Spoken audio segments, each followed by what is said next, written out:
There's an uneasy calm after the APC primary storm. Could the former president be the next? PDP screens Goodluck Jonathan. The Senate moves to fast-track state police after the Oyo school abduction. Criticism trails the outcome of the APC primaries. Sumner Sambo tells us why with his political brief. Nigeria's borrowing scandal. How close are we to the edge? Chief economist Dr. Paul Alaje crunches the numbers. This morning on World Brief, Trump tells Tehran time is ticking. Deal or face the consequences. The World Health Organization declares an emergency as the Ebola death toll rises in DRC and Uganda. And we have the paper's top stories from home and abroad with Adefemi Akisoya. Raise the roof, S&P upgrades Nigeria's ratings for the first time in 14 years. Rotas Odiri takes us through with his global business report. Delight after a blue season. Chelsea announces Xabi Alonso as manager of the men's team. We have the global sports update with Aaron Akerejola. And good news, the Nollywood actress to receive recognition at the Red Sea Festival in Cannes. All of this coming up with Ruben Abati, Vimbai Mutunhiri Ekpenyo, Rufai Oseni, and Oji Okpe. This is The Morning Show. Good morning out there. I am Ruben Abati. And I'm Vimbai Mutunhiri Ekpenyo. Rufai Oseni, welcome to The Morning Show. All right, let's get straight into it. Our top stories this morning. Now, several stories are in focus for the news headlines today. Let's get into it. We kick off with APC primaries as a tense quiet settled over the ruling All Progressives Congress APC at the weekend after the first leg of its nationwide primaries produced winners, but failed to produce consensus in many states. While reports indicated a peaceful ending to the House of Representatives primary elections in some states, in many other states, there was stiff opposition to the consensus arrangement amid alleged imposition of candidates. The primaries continue today as Senate President Godswill Akpabio, his deputy Jibrin Barau, Senate Leader Opeyemi Bamidele, and Senate Chief Whip Mohammed Tahir Monguno, alongside 5 serving governors and former governors, are among the prominent figures expected to contest in today's senatorial primaries of the APC. Now let's shift our attention to the People's Democratic Party, PDP, which led by Tanimu Turaki, SAN, which is scheduled to screen former President Goodluck Jonathan tomorrow, Tuesday, as the lone presidential candidate of the party. Former Vice President Namadi Sambo, former Governor of Plateau State, Jonah Jang, and a former Minister of Foreign Affairs, Tom Ikimi, have been listed among a committee of 14 members to screen Jonathan, described as a lone candidate by the party. Well, the PDP faction backed by the Oyo State Governor, Seyi Makinde, also announced that it was set to screen 748 House of Representatives aspirants, 198 senatorial aspirants, and 112 governorship aspirants. Well, now let's look at issues surrounding security. As leader of the Senate, Opeyemi Bamidele, yesterday condemned the abduction of 87 students and teachers in Borno and Oyo states. Bamidele declared that the incidents had further strengthened the resolve of the National Assembly to fast-track the establishment of state police across the country. Also, the Inspector General of Police, Olatunji Disu, has ordered the deployment of additional tactical and intelligence assets to reinforce ongoing security operations in Orire Council area. Relatedly, the United States mission in Nigeria has advised American citizens in the country to heighten their personal security awareness and limit unnecessary travel following a joint U.S.-Nigeria military operation carried out on May 16th, which led to the killing of a terrorist commander, Abu Bilal al-Minuki.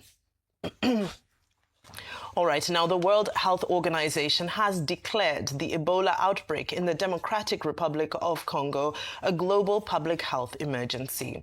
Health officials say more than 200 suspected cases and dozens of deaths have already been recorded, with confirmed infections also reported in neighboring Uganda.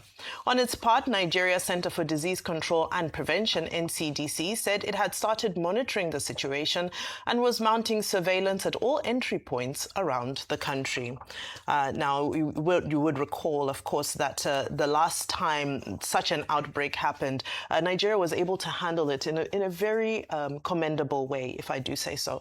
So we hope that those infrastructures are still in place in order to prevent this from becoming a catastrophic pandemic, not just to Nigeria, but to the African continent. But before I yield the floor, okay, let me go ahead. Well, let's begin with issues surrounding governance, because if we don't have security, we certainly cannot have elections. The incidents that have taken place in Oyo State, Borno State, I'll also add Yobe, where it is said that some policemen and military men were also attacked, are shocking, to say the least, because we see that there is an escalation in security in several ways. Number one, expansion in the areas that have already been established as hotspots. And now expansion as well in the way of seeing further infiltration to the southern part, the southwest of Nigeria. This is particularly alarming because we remember that in November of last year, the Southern governors had come together to create a Southern Governors Security Fund. A number of commitments had been made, especially those around collaboration, not just collaborating with funds, but sharing of intelligence and the establishment of the necessary equipment that would allow for quick response. However, we see that this the scourge of insecurity is defying that. We ask ourselves, what is the progress that was made by these governors following that November meeting, which I believe is also a question that was being asked by Afenifere in their statement. Now, I linked this to the military action that we saw on Friday night, which was called a joint US-Nigeria operation against the second in command to ISIS globally. And we know that the modus operandi of the Islamic State is around capturing territory. They're about creating, capturing the hearts and minds of people and creating parallel governments and parallel states, if I may call them that, in the areas that they capture. And this is concerning because we've now seen it continue to move further south as the theory documents that their intention is to reach the coast. Now, in these developments, one asks ourselves, well, when we talk about the issue of hearts and minds, perception around that military action is what dominated and, dare I say, took the center stage beyond the actual milestone of being able to take out such a central figure in global terrorism and insecurity. People were focused on the fact that there were competing narratives. Now, without going too much into it, there was the issue that the death of this man had been reported before. That has been cleared up by the military, who said that they are nom de guerre. So various individuals will take on certain aliases in order to confuse those who are pursuing them and other reasons. But the other issue is now around who led this military operation and which operatives were on the ground. Because the United States statement declared, which came before the Nigerian statement, declared that it was Donald Trump's directive and also declared that there were Nigerian and US forces. Now, President Tinubu's statement echoed this. The concern, however, came when Major General Onoja, speaking on behalf of the army, said that there were no American troops on the ground. The New York Times did an expose where they detailed that, in fact, there were some members of the U.S. military, including those from the Navy SEAL. Now, whatever the truth is, the concern around here is that the trust deficit deepens. And I connect this back to the fact that the hearts and minds of the people need to be won in order for insecurity to be tackled. If there is a trust deficit, then we find that these terrorists are going to continue to be able to embed themselves in various parts of the country and continue to infiltrate into new places in the country. There's several other ways to look at it. They say that the Oyo State governor had invested in some drones, 7.7 billion naira drones. We wonder whether those had been in action as well and why those couldn't have repelled or at least given intelligence about this particular attack. The Senate is saying that they're going to expedite discussions around state police, but we ask ourselves that when it's about electoral matters, speedy conversations are had and bills are speed through the Senate. But the state police issue has been niggling for a long time. It takes me to the issue around politics very quickly as I round up. My time is up. APC primaries. I hope that we're not taking ourselves back to that 2006-2007 era of PDP primaries and how toxic that was for our democracy. I hand over to you, Rufai, for your thoughts. All right. Real quickly, was it primaries we saw by the APC or a demonstration of what Fela calls demonstration of Chris in the name of democracy? Today, I speak up for everybody because our democracy is under assault. I speak up for people that knew about these electoral laws that was not going to work in their favor, but they persisted because they were promised a lot of things in the APC. This morning, sadly enough, I'll speak up for the likes of Desmond Elliott. Not because he necessarily deserves it, because we remember the things he said during NSAS, but because I'm here to speak up for everybody. Is this democracy where people are being pushed around? Members of a political party that are falling out of favor from the highest of the high are being pushed and squashed around. This morning I speak up for Gbenga Daniel and ask what is happening in Ogun State. This morning I speak up for Nigeria by saying Yahya Bello passing a screening at a time where you still have cases of corruption in courts. This morning I ask, what has become of our democracy? I know some people will say, Rufai, please don't say it. It was a successful primaries. Yes, because they did triumph. But for those that did not triumph, we saw how numbers were counted. We saw how things happened. We saw how some people were told to withdraw.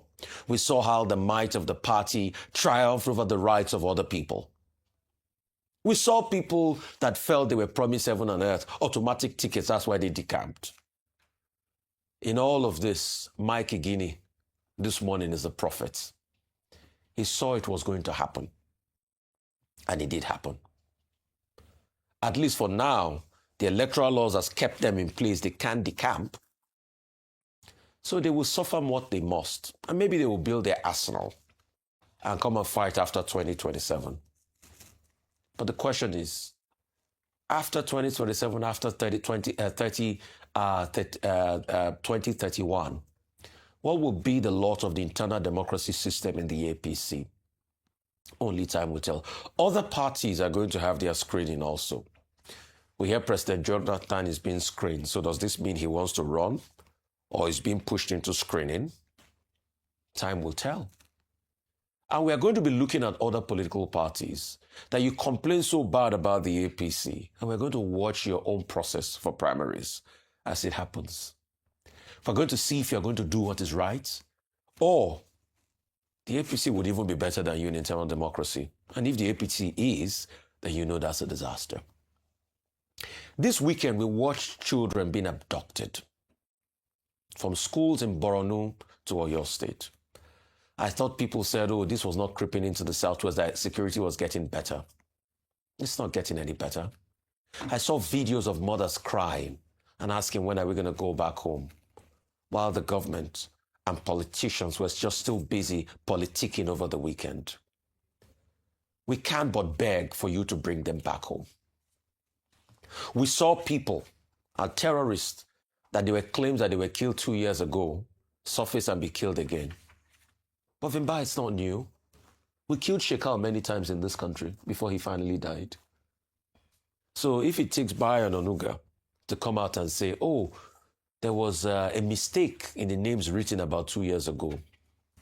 But when we also complain here that internal processes are not correctly done in this country, they say, what do you guys know in the media? At least it's not us, the media, spreading the fake news now about who was killed 2 years ago. They admit it's an error. Isn't it shocking when the media reports it, or they say the media has made an error? It's fake news, it's malicious. But when they make a mistake, they call it an error. So in all of these stories we are looking through this weekend, what's the hope for Nigeria's democracy for you watching out there? You've seen the ruling party perpetrate their demonstration of Chris in the name of democracy. You've seen people being kidnapped. You've seen a terrorist killed, that messages come out that, oh, this person was mentioned to have been killed 2 years ago, and the government said, no, he was just recently killed, and they make clarifications, and there's a lot of back and forth. You've seen insecurity fester. As a Nigerian this morning, what say you? Okay, let me talk about the Ebola virus. The first case of the Ebola virus was reported in the Democratic Republic of Congo in 1976. And what we were told then was that, the source, the vector was bats. And then, of course, we witnessed a more serious case between 2014 and 2016. Between 2014 and 2016 in the Democratic Republic of Congo and in Zaire at that time, about 2,600 persons died. And then there was a resurgence again more dramatically between 2018 and 2020, which was when, within the period, it spread to West Africa.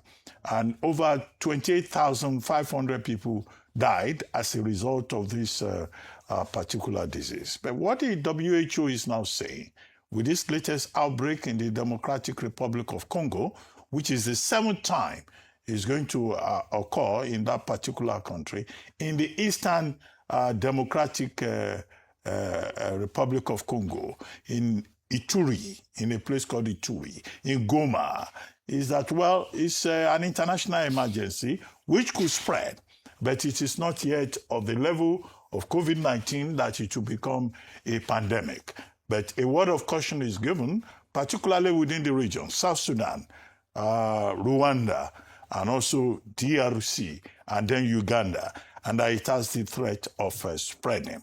But that the WHO is prepared, and international agencies are mobilizing support. However, the only difference this time is that while there is a vaccine for the Zaire variant that we saw between 2018 and 2020, this latest strain is called Budengio. And this Budengio strain has no vaccine, has no source of treatment. And that is what makes it, concerning. Because Ebola virus, as we have seen, is very severe and could be very deadly. And Nigerians experienced this with the death of Dr. Stella Adadevo in the last outbreak of this particular disease. Now, to jump quickly to it, we understand what the WHO is saying, but at the same time, not just the neighboring countries have to be prepared, other African countries have to be prepared. And I refer in this regard to the travel advisory, to the statement by the Nigerian Academy of Sciences. The Academy of Sciences of Nigeria is made up of leading scientists and also health experts. And they have issued a statement in which they are saying that the Nigerian government should see this as an emergency so that we don't have the kind of situation that we had when somebody from Liberia brought Ebola virus to Nigeria. And the advice is that the Nigerian government should declare a state of emergency by, taking charge of our ports, by providing training facilities, PEP they call it, personal protection equipment for, health communities, for all the major stakeholders in the health sector, from the Federal Ministry of Health to the state ministries of health to other stakeholders, CDC, the Nigerian Center for Disease Control, all coming together to prepare for this emergency. And a statement should be issued, a multilingual statement in different Nigerian languages to warn people about how to protect themselves. And now, were we told we should protect ourselves by wearing masks, by washing our hands regularly, by avoiding dead animals and staying away from bushmeat, and by making sure you avoid people who are sick. We should not wait till somebody brings it to Nigeria, and then our borders should be protected. In fact, I will go a step further than the Academy of Sciences. Maybe for now, we should bar people from that eastern region of Congo and the neighboring countries from coming to Nigeria if we're not ready to be prepared. And for facilities to be put in place just in case. Now, that's that about that, because it's a very important issue. As for President Jonathan, he was in church, I think, on Saturday, and he was advised by a primate of the Anglican Church, the Most Reverend Henry Ndukuba, at the 13th Synod of the Diocese of Abuja, that, look, President Jonathan, you are a statesman, don't get involved in this whole, process, which, as we have seen with the APC primaries, is really a very problematic situation. And as Rufai mentioned, Mikey Guinea had predicted that there will be problems in terms of legislative turnover when he spoke about Section 77, Section 1, 33, of the Electoral 2026, and the kind of problems that would provide. As a test case for that 2027 process, we've seen with the APC primaries at the level of the House of Assembly yesterday. Today is for the Senate, and we've seen the kind of drama in Rivers State. We have seen the drama in Ogun State. So, this is where the problem is, but we hope that this will not be a prediction of what will happen in 2027, where it will be difficult to count people, where figures will be suspicious, and persons will be disenfranchised just because the process is not neat.